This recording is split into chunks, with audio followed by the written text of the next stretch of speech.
네, 용칼 두 번째 섹션입니다. 문재인 대통령 지지율 골든 크로스. 여러분, 골든 크로스의 반대가 뭡니까? 레드 크로스예요. 문재인 대통령 지지율 그리고 반대, 이게 역전이 됐어요.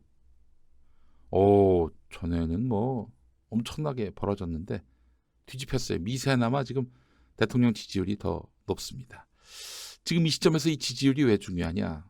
아니 무슨 문재인 대통령이 다시 출마하실 것도 아닌데, 근데 11월 9일이 이 정권 반환점을 도는 시점입니다. 11월 9일 기억하시죠? 2017년 5월 9일에 대통령 취임을 했습니다. 그렇다면 11월 9일이 2년 반, 5년 임기 중에 절반 지나가는 거 아니에요?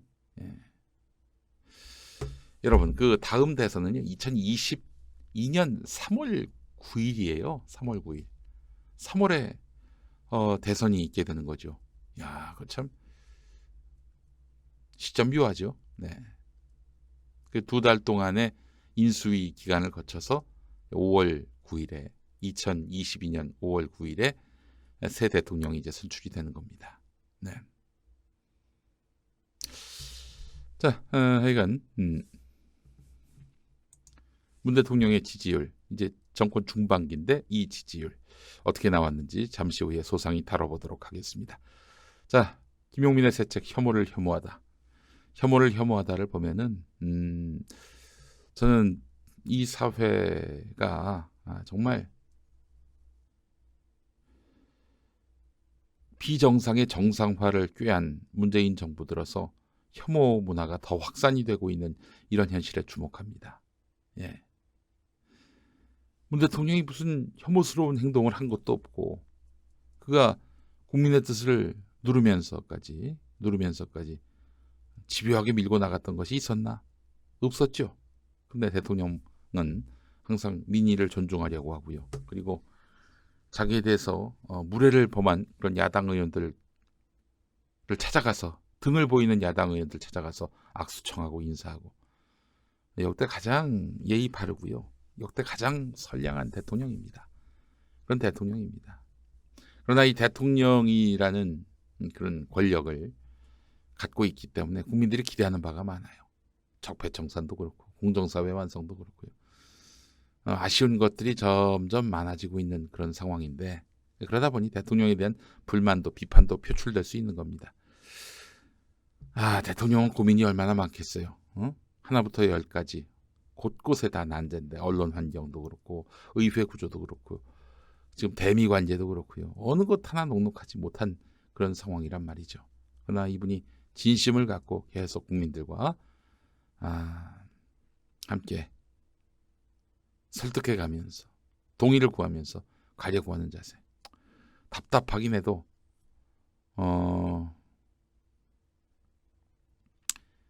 이 시기에 그 대통령이 이런 모습을 보이는 것이 장기적으로는 좋겠다 생각이 듭니다. 자, 그래서 저는 사실 이 혐오를 없애는 것이 이 정부의 미래를 위해서 매우 중요한 일이다, 이런 생각이 듭니다. 지금 저자들은 문재인 대통령에 대해서 뭐 문제 삼을 게 없으니까 막 말도 안 되는 거짓말, 말도 안 되는 그 어떤 가짜 뉴스, 말도 안 되는 허위 사실을 유포해 가면서 이렇게 혐오의 대상으로 만들려고 하잖아요.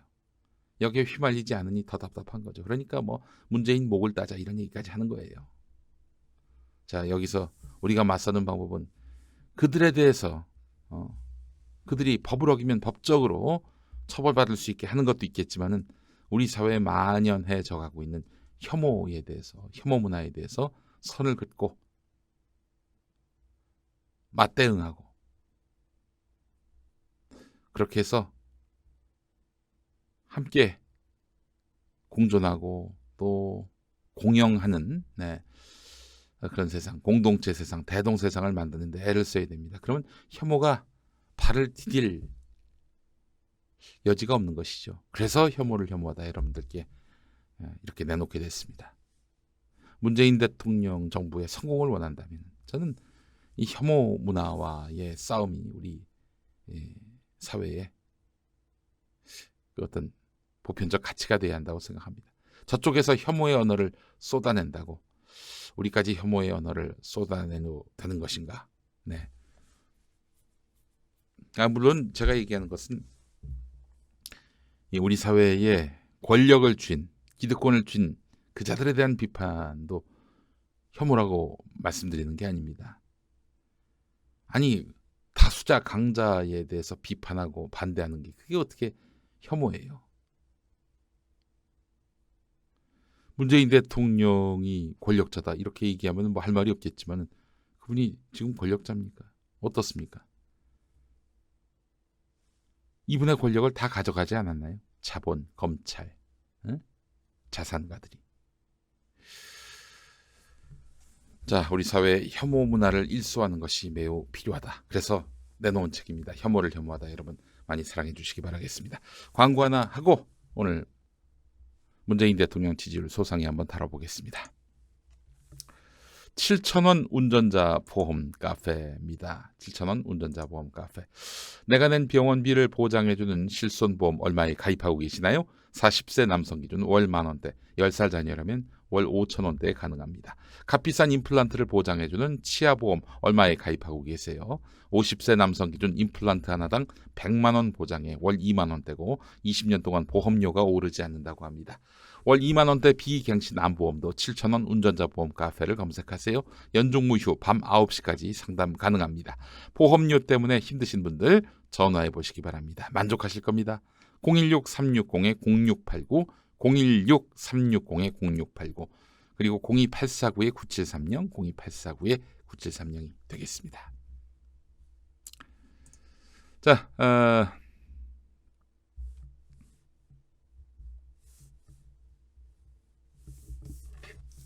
이 마우스가 이렇게 안 먹니? 예. 자, 문재인 대통령 국정수행 지지도 조사 결과가 나왔습니다. 리얼미터 조사인데요. 네. TBS가 의뢰를 했습니다. 전국 성인 1,503명을 대상으로 조사했고 응답률 5.6%, 조사 방법 무선 전화 면접 10%, 그리고 나머지는 유무선 자동 응답 혼용. 네, 이렇게 해서 조사를 했습니다. 표집 오차는 95% 신뢰 수준의 플러스 마이너스 2.5%포인트고 조사 기간은 10월 28일 월요일부터 그리고 바로 어제 수요일까지였습니다. 월화수. 자, 문재인 대통령 국정수행에 대해서 긍정이 48.5, 부정이 48.3. 네, 0.2%포인트 차로 골든크로스가 됐습니다. 골든크로스가 됐어요. 네. 물론 이제 여기에는 문재인 대통령의 어머니 강한옥 여사님, 네, 소천 소식도 이제 작용을 한 것이 아닌가 이렇게 예측 이렇게 뭐 추정을 해봅니다만은, 근데 이제 문제는 뭐냐면은 일단 이게 보도가 잘 안 될 것 같고요. 예, 부정적인 지표만 자꾸 보도를 해요. 이 기레기들이 말이죠. 네, 굉장히 의미 있는 그런 지표예요. 여러분, 국정 5년 이제 집권기 아닙니까? 5년 집권기에 반환점에 도는 시점에 48.5% 지지율. 역대 이런 적이 없었습니다. 역대 최고 지지율이라고 보시면 돼요. 지금 문재인 대통령 빤스 같은 인간은 뭐 다음 달이면 문재인 끌어낼 수 있다 그러는데, 아니 국민의 50%가 지지하는 대통령이 어떻게 무슨 수로 끌어낼 수 있다고 생각하는 건지. 얘들이 확증 편향에 빠진 거예요. 카카오톡만 보면 또 유튜브만 보면 온통 문재인 욕하는 것만 있는 거야. 봤더니 광장에 또 엄청나게 많은 사람들이 나와 이게 민심이고 이게 이 대한민국의 공론이다 라고 판단을 하고 있는 거예요. 이 자들이. 그러니까 이 기세를 보면 다음 달이면 이제 문재인 대통령 끌어낼 수 있겠다라고 판단하고 있는 겁니다. 야, 근데 지금 역대 대통령 국정수행평가 전체 1위야. 압도적 1위고. 이런 문재인 대통령을 어떻게 무슨 수로 끌어내? 그래서 내가 걱정되는 거예요. 이놈들이 뭐가지 따자 이지랄을 떨고 있으니까. 그래서 너무 염려가 되는 겁니다. 예. 네, 저희가 빤스에 대해서 저희가 무슨 뭐 수사권 기소권이 없으니까 할 수는 없는데 하여간 빤스가 뭐 요만큼이라도 잘못하면 무조건 고발로 들어갑니다. 이미 고발 들어갔어요. 예. 수사를 안 해서 그렇지, 수사를 안 해서 그렇지 저희는 지금 열심히 하고 있습니다. 수사를 안 한다 그러면 이제 제가 검사 면담 신청을 할 예정입니다. 검찰 가서 왜 수사 안 하냐고 검사를 면담해서 물어볼 생각입니다. 여러분, 그게 있다고 하더라고요. 아니 고발을 했는데 이게 수사를 안 한다? 그러면 담당 검사를 찾아가서 항의할 수가 있어요. 그렇게 할 예정입니다. 수사 안 하면은, 고발인 조사도 안 하면 저희가 가만히 있지 않겠습니다. 고발해 줄 때까지 기다리지 않아요. 무슨 수를 써서라도 11월에는 반드시 수사할 수 있게끔 저희가 역량을 모아가지고 최선을 다하겠습니다. 평화나무 후원회원으로 많이 도와주시고 동참해 주시면 감사하겠습니다. 자, 문 대통령 국정수행 지지도가 이제 골든 크로스, 긍정이 48.5, 부정이 48.3 됐습니다. 아이고, 얼마나 속이 아플까. 얼마나 속이 쓰릴까. 그렇게 해서 문재인 41.4%, 뭐 어떤 조사는 30%대까지 내려왔는데, 그렇게 해서 그냥 끌어내렸다고 생각을 했는데 48.5가 나와버렸어. 48.5가. 이거 정말 참.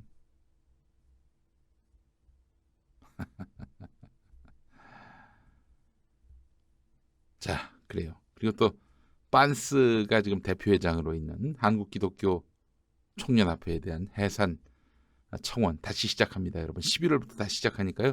많이 동참해 주세요. 이번에 한번 10,000명 넘어가 봅시다. 저희가 거리 캠페인도 한번 해보려고 그래요. 많이 동참해 주시면 감사하겠습니다.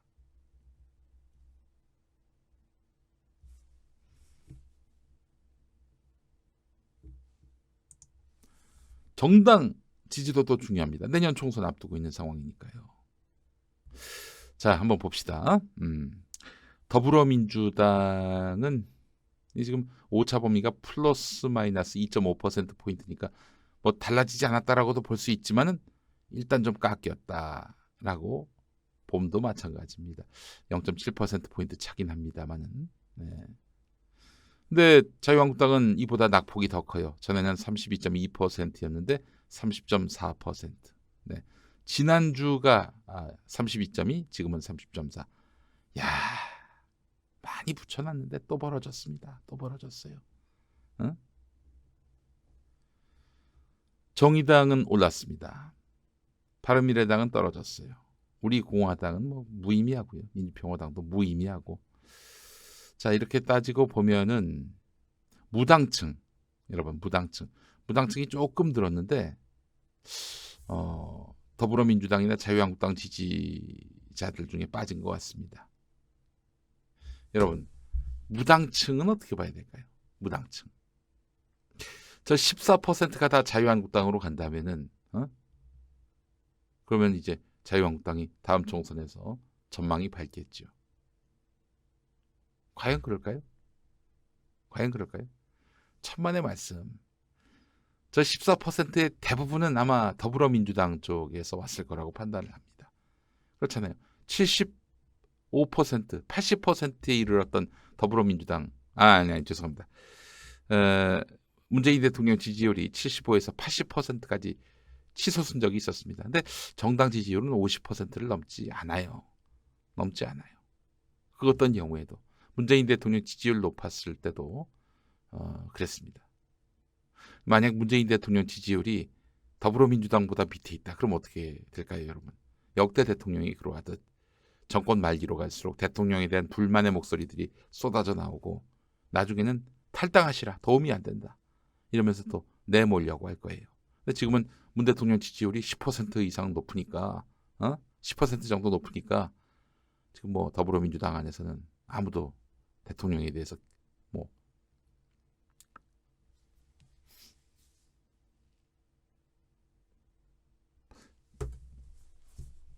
뭐 불만의 표시를 할 수가 없는 상황이 된 거죠.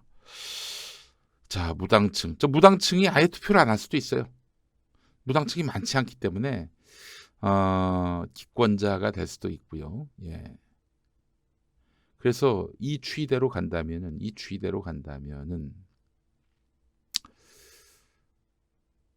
여러분, 더불어민주당이 의석수 40%를 차지한다. 300 중에 여러분 40%를 차지하면 의석수가 어떻게 됩니까? 300석에서 40% 그러면 120석 정도 되잖아요. 그리고 저 30.4%가 그대로 의석수가 된다면은 90석 정도 되는 거예요. 90석. 그렇죠? 정의당 같은 경우 5.5%다. 그러면은 15석 정도 되는 것이고 바른미래당은 12석, 13석, 우리공화당은 4석, 민주평화당도 우리공화당은 6석, 민주평화당도 5석 정도 되겠네요. 근데 이거는 연동형 비례대표제로 갈 때나 이게 사실은 가까워지지. 그렇잖아요. 자유한국당 같은 경우 35% 정도 2012년 총선 때 얻었음에도 불구하고 과반 이상 가져가지 않습니까? 연동형 비례대표제는 아니고 준연동형 비례대표제로 이제 선거가 치러지게 되는데 계산해 보게 된다면은 더불어민주당 의석수가 하여간 150석 넘기는 어렵겠지만 하여간 그 수준까지 갈 수 있지 않겠는가 생각이 드는데 자유한국당 같은 경우 영남에서 워낙 맹주 역할을 하다 보니 그런데 좀 자유한국당의 변수는 이거예요. 친박과 비박의 갈등입니다. 지금 또 이미 친박끼리도 우리공화당과 자유한국당으로 분화되어 있지 않습니까? 근데 지금 자유한국당 안에서도 지금 친박과 비박의 갈등이 심해지고 있습니다. 이 갈등이 심해져서 영남에서 우리공화당과 자유한국당이 표가 갈라진다. 이런 상황이 발생한다. 이러면은 또 굉장히 좀 한국당으로서는 보수 통합은커녕 보수가 3분되는 상황에서 선거를 치러야 한다는 그런 곤란한 상황이 연출될 수가 있겠어요. 예. 자유한국당이 말이죠. 또 우리공화당도 그렇고 100석 미만으로 묶어둔다면은 이거 우리 정치는 격변 상황이 오게 될 거예요. 제 아무리 노력해도 할 수 있는 게 아무것도 없어요. 이 사실은 120석을 만약에 자유한국당이나 우리공화당이 손잡고 넘는다면은 문재인 정부가 하려는 개혁을 다 막을 수가 있어요. 그러나 100석 미만으로 묶어둔다면은 할 수 있는 게 없어요. 그 나머지 당이 개헌을 시도해도 개헌할 수 있습니다. 내년 총선이 정말 중요해요. 그런데 만약에 100석이 넘는다든지 120석이 넘는다든지 이래 버리면은 지금 그게 이렇거든요. 100석이 넘으면은 개헌을 저지할 수가 있어요. 상대편의 개헌을 저지할 수 있어요. 예. 100석 정도면은 또 꽤 위력적이죠. 대중정당이죠. 원내 2당은 확실합니다. 120석이 넘는다. 설령 그 상대당이 120석 그 이상을 가져간다 하더라도 할 수 있는 게 아무것도 없어요. 집권당이. 문재인 대통령은 레임덕에 시달리게 될 가능성이 있어요. 그래서 저는 여당의 승리는 자유한국당, 우리공화당을 100석 미만으로 묶어두느냐 아니냐 이 부분인데 저는 상당히 그 가능성이 있는 일이라고 판단을 합니다. 보십시오. 지금 보수 정당이 그동안은 과거에는 한나라당, 새누리당으로 단일 대우를 형성해 왔어요. 그래서 이기기가 쉽지 않았는데 지금 쪼개졌단 말이죠. 반반씩 쪼개진 건 아닙니다만은 극히 일부가 빠져나온 셈이고 그렇지만은 바른미래당으로 또 우리공화당으로 이렇게 쪼개졌단 말이죠.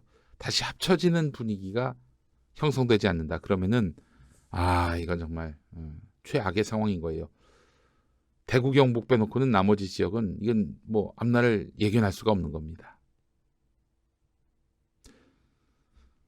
자, 그래서 지금 충청 수도권 지역의 한국당 의원들 지금 똥줄이 탑니다. 정진석 같은 경우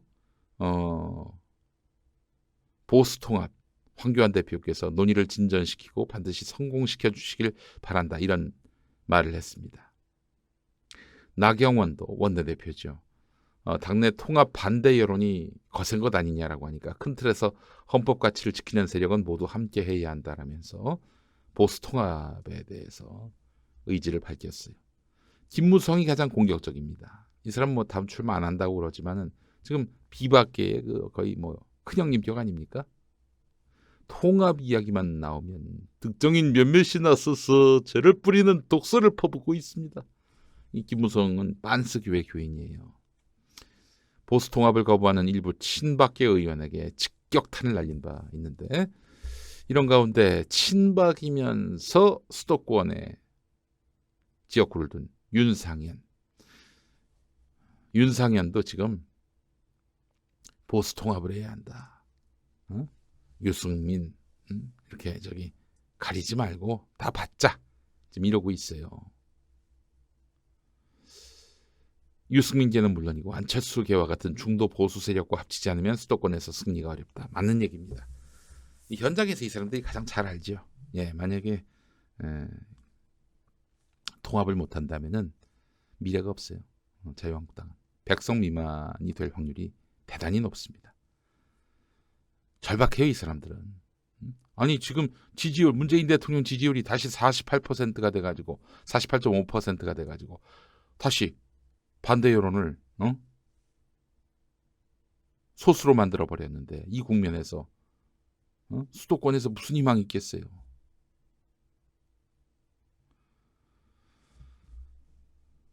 더불어민주당이 160석 가능하지 않을까요? 쉽지 않습니다. 쉽진 않아요. 자, 저는 뭐 더불어민주당이 몇 석 얻는지 크게 이렇게 관심 갖지 않고 자유한국당이 몇 석 정도일까, 여기에 관심이 많습니다. 저는 정치개혁의 핵심은 이런 말도 안 되는 정치를 하는 사람들이 국민에 의해서 심판받는 게 매우 중요하다고 생각합니다. 말도 안 되는 행위를 하는 정치 세력을 제가 어느 당이라고 특정하지는 않았습니다. 100석을 넘느냐 안 넘느냐, 말도 안 되는 행동을 벌이는 이런 정당이 100석을 넘느냐 안 넘느냐, 여기에만 관심을 둘 뿐입니다. 현재로서는 100석 미만으로 묶어둘 수 있을 확률이 대단히 높다, 이렇게 판단을 합니다. 민주당도 물론 중요합니다. 공천 과정에서 엄청난 뭐 이런 추문들이 나온다든지 다툼이 심화된다든지, 민주당이 그럴 확률이 높아요. 아무리 이해찬 대표 본인은 다음에 안 나가겠다라고 선언을 했지만은 이해찬이 안 나갔다고 이해찬이 하는 공천에 대해서 다 동의하겠는가? 그러지 않을 확률이 높다는 겁니다. 지금 벌써 보십시오. 이해찬 대표 물러나라고 하는 사람들이 있습니다. 아니 지금 민주당 지지율이 1등이고 압도적 1등인데 뭐 무슨 책임을 지고 그만둬야 돼? 조국 사태에 대해서 책임을 지라고? 그럼 어쩌라는 거야? 그럼 어쩌라는 거야? 아니, 대통령이 임명권을 행사한 그런 인사인데 그것에 대해서 우리 불리하니까 당신 그만두시오, 이래야 한다는 거예요? 만약 그렇게 해봐, 우리 똥파리들이 가만히 있겠어요? 똥파리들이 가만히 있겠어? 걔네들은 지금 조국을 제대로 지켜주지 못했다면서 이해찬 물러나라고 하고 있어요. 이래도 욕먹고 저래도 욕먹고 있습니다. 이해찬 대표 흔드는 이유가 뭐예요? 공천권 가져가려고 하는 거지. 뭐 안 봐도 비디오지. 그래서 저는 이해찬 대표가 총선 당일까지 리더십을 굳건히 해야 된다라고 생각을 합니다. 이해찬 대표 리더십을 흔들면은 좋을 게 없어요.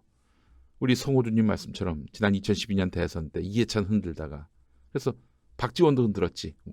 박지원 원내대표, 이해찬 당대표 흔들다가 대선, 그래서 당이 도와주질 않았어요. 당과 선거 캠프가 완전히 홍해바다 갈라지듯이 갈라져 버렸다고. 그대로님 말씀처럼 이해찬 사퇴 주장은 자기들이 공천하겠다는 꼼수다. 절대로 허용해서는 안 되죠. 근데 민주당이라는 동네는요. 누가 챙겨주질 않습니다. 제가 이건 분명히 말씀드릴 수 있는데 누가 챙겨주질 않아요. 그래서 결국 자기가 나설 수밖에 없어. 날 공천 달라고 민망하지만 그렇게 그냥 어리광을 부리든 뭐 하여튼 깽판을 치든 자기가 요구를 해야 되는 그런 상황이 있어요. 그래서 아마 공천 과정에서 여러 사람들이 뭐 당사 앞에서 엎어지고 그냥 배째라 뭐 이럴 수도 있을 것도 같고 그 중에는 제 지지자도 있을 수 제가 지지하는 정치인도 있을 수 있을 것 같아요. 자 그러나 뭐 하여간 정당 공천은 가장 공정하게 그리고 사심 없이 해야 되겠죠.